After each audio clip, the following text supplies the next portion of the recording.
وَإِرْشَادُكَ الرَّجُلِ فِي أَرْضِ الضَّلَالِ لَكَ صَدَقَةٌ.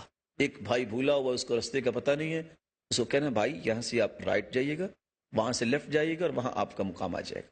یہ بہت بڑا صدقہ ہے. وَبَصَرُكَ لِرَضِيءِ الْبَصَرِ لَكَ صَدَقَةٌ. اور ایسا شخص جس کی نظر کمزور ہے، اس کو آپ صحیح ڈائریکشن دے دیں، بہت بڑا صدقہ ہے.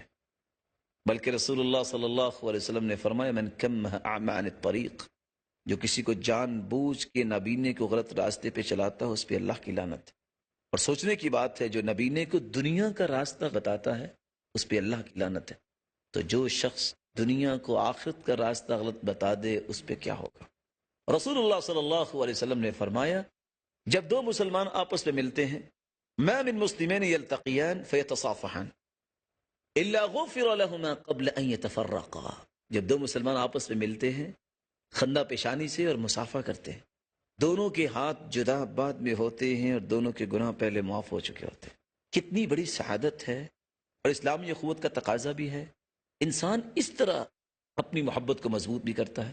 بلکہ رسول اللہ صلی اللہ علیہ وسلم نے اگلا جو تقاضا بیان کیا ہے اسلامی اخوت کا، وہ یہ ہے کہ مومن کی خیر خواہی اور اس کے احوال کو جاننا اور اس کی ضرورت کو پورا کرنا، یہ انسان کو منہج بنانا چاہیے. احب الاعمال الى اللہ سرور تدخلہ فی قلب مسلم. سب سے پیارا عمل یہ ہے کہ تم کسی مسلمان کے دل میں سرور پیدا کر دو. او تطرد عنہ جوعا، وہ بھوکا ہے تو کھانا کھلا دو. او تکشف عنہ کربا، کسی تکلیف میں ہے تو تکلیف دور کر دو. او تقضی عنہ دینا، وہ مقروض ہے تو اس کے قرض کو ادا کر دو. اور آگے ایک لفظ اللہ کے رسول نے بولا ہے، انسان اس حدیث کو پڑھ کے جو صحیح الجامع کی ہے اور سلسلہ صحیحہ کی ہے، ورطہ حیرت میں چلا جاتا ہے. فرمایا وَلَأَنْ أَمْشِي مَعَ أَخِي فِي حَاجَةِ اللَّهِ وَأَقْضِيَ لَهُ حَاجَةً أَحَبُّ إِلَيَّ مِنْ أَنْ أَعْتَكِفَ شَهْرًا فِي هَذَا الْمَسْجِدِ، یعنی فی مسجد النبی صلی اللہ علیہ وسلم. میں کسی مسلمان بھائی کے ساتھ چلوں. کون؟ اللہ کے رسول. توجہ کی بات ہے، اللہ کے رسول فرما رہے ہیں میں کسی مسلمان بھائی کے ساتھ چلوں اس کی جائز ضرورت کو پورا کرنے کے لیے، اور ضرورت کو پورا کر دوں. یہ مجھے زیادہ پیارا لگتا ہے کہ میں مسجد نبوی میں، حرم مدنی میں 1 مہینہ اعتکاف کروں. پھر سمجھیے، اعتکاف 10 دن ہوتا ہے، اور اللہ کے رسول صلی اللہ علیہ وسلم نے 20 دن کیا آخری رمضان میں. پورا مہینہ اعتکاف، اور اس میں لیلۃ القدر بھی ہے، خیر من الف شہر، 83 سال کے لگ بھگ عبادت کا ثواب. اور مسجد نبوی ایک نماز کا ثواب 1000 نماز کے برابر. اور اللہ کے رسول صلی اللہ علیہ وسلم اعتکاف بیٹھے. اس سے زیادہ اجر کس بات کا ہے کہ آپ کسی مسلمان بھائی کے ساتھ جائیں اور اس کی جائز ضرورت کو پورا کر لیں. اسلامی اخوت کا ایک اور بھی خوبصورت تقاضا یہ ہے کہ اسلامی اخوت جس کے دل میں ہوتی ہے، وہ اپنے بھائی کے لیے عذر تلاش کرتا ہے، بدظنی نہیں کرتا، بدگمان نہیں ہوتا. جیسا کہ سلف صالحین کہتے ہیں انی لالتمس لاخی 70 عذرا، میرے بھائی سے اگر کوئی کمی کوتاہی ہوتی ہے تو میں اس کے لیے خود 70 عذر تلاش کرتا ہوں. اور اگر پھر بھی دل مطمئن نہیں ہوتا تو میں کہتا ہوں لعل له عذر آخر لا اعرفه، شاید کوئی اور عذر ہوگا تو یہ کام نہیں ہو سکا جس کا مجھے پتہ نہیں ہے. دل کو مطمئن رکھتے، بدگمانی کا شکار نہ ہوتے. اور امام ابن الجزری رحمۃ اللہ علیہ کہا کرتے تھے جو اپنے مسلمان بھائی کے بارے میں اچھا محمل نہیں ڈھونڈتا، اچھا پہلو نہیں ڈھونڈتا، وہ تو قلیل التوفیق ہے، اس کے اندر تو توفیق ہی کوئی نہیں ہے. اسی طرح رسول اللہ صلی اللہ علیہ وسلم نے اسلامی اخوت کا یہ بھی تقاضا بیان کیا ہے کہ اخوت کو بڑھانے کے لیے ہدیہ اور تحفہ دیا کرو. تہادو تحابو. اور رسول اللہ صلی اللہ علیہ وسلم کا معمول مبارک تھا کان یقبل الہدیہ ویصیب علیہا، آپ ہدیہ قبول بھی کرتے اور دیا بھی کرتے تھے. سبحان اللہ. اور میں بھی چاہتا ہوں کہ ہم بھی اپنے مسلمان بھائیوں کے لیے دعا بطور تحفہ پیش کریں. یہ ہدیہ بہت قیمتی ہدیہ ہے کہ یہ بات سننے والے اور یہ بات سنانے کا اہتمام اور انصرام کرنے والے، اللہ رب العزت ان کو اپنا محبوب بنا لے. آمین. اور اللہ رب العزت ان میں سے کوئی روحانی یا جسمانی بیمار ہیں تو ان کی بیماریوں کو شفاؤں میں بدل دے. آمین. جو کسی مصیبت میں ہے تو اللہ رب العزت ان کی مصیبت کو خوشیاں بنا دے. آمین. جو کسی تنگی میں ہے تو اللہ رب العزت ان کی تنگی کو آسانیاں بنا دے.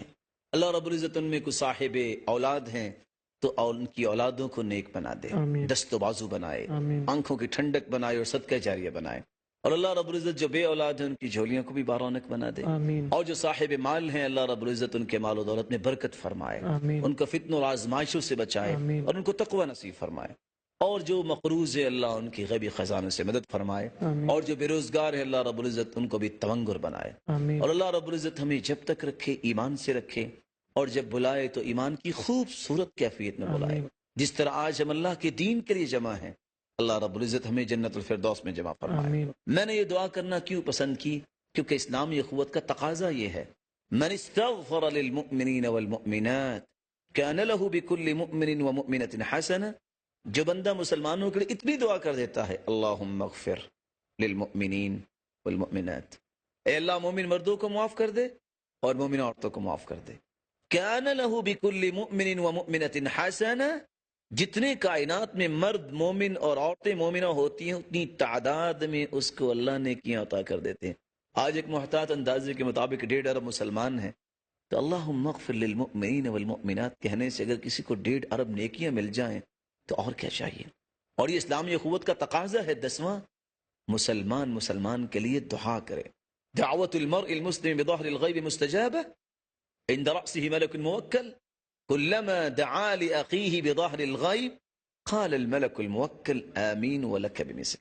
بندہ جب کسی مسلمان کے لیے دعا کرتا ہے تو اللہ کا نورانی فرشتہ آسمان سے نازل ہوتا ہے اور پاس کھڑا ہو جاتا ہے اور کیا کہتا ہے؟ اے اللہ، جو یہ اپنے بھائی کے لیے دعا کر رہا ہے وہ بھی قبول فرما اور اس کو بھی عطا فرما۔ سبحان اللہ ہم جب کسی کے لیے دعا کرتے ہیں تو فرشتہ ہمارے لیے دعا کرتا ہے۔ اللہ رب العزت ہمیں ان تقاضوں کو پورا کرنے کی توفیق عطا فرمائے آمین اور ہمیں اپنی رحمتوں سے نواز دے، آمین اور سب سے پیارے، سب سے اعلیٰ شخصیت محمد الرسول اللہ صلی اللہ علیہ وسلم کی رفاقت نصیب فرمائے، آمین۔ اور اللہ رب العزت ہمیں اپنے دیدار کا مستحق بنائے۔ بہت شکریہ آپ کا کہ آپ تشریف لائے اور آپ نے بہت نورانی اور روحانی گفتگو فرمائی۔ اللہ سبحانہ و تعالیٰ سے دعا ہے کہ ہم سب کے دلوں میں باہمی محبت پیدا فرما دے، اپنی محبت کی بنیاد پر ہمارے آپس کے تعلقات اللہ سبحانہ و تعالیٰ کی محبت کی بنا پر ہو جائیں اور ہم اخوت اسلامی کے تمام تقاضے پورے کر سکیں۔ اللہ سبحانہ و تعالیٰ سے یہ دعا ہے۔ آپ سے اجازت چاہتا ہوں۔ السلام علیکم ورحمۃ اللہ وبرکاتہ۔